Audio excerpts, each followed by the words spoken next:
Welcome to the Slop Farm. Enjoy the video. You start by locking the brief and doing a rapid audit so you know what to fix first.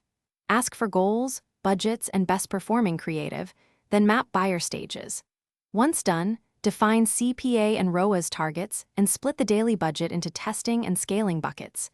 Make sure to capture conversion events and access to ad accounts and pixels. Without those, you can't run effective campaigns. This gets you straight into measurable testing on day one. You now build the campaign skeleton and prioritize learnings. Start with 3 audience buckets and deploy 3 ad sets each so you get comparative data fast. Use distinct creatives and CTAs across ad sets. Run a /B tests on headline, image, and landing page simultaneously to isolate wins.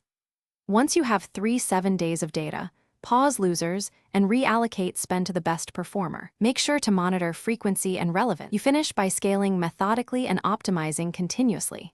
Increase winning ad spend in small increments or duplicate the campaign to preserve learning, then tighten audiences and test higher value offers. Make sure to refresh creatives and swap landing pages every 2 weeks to combat fatigue.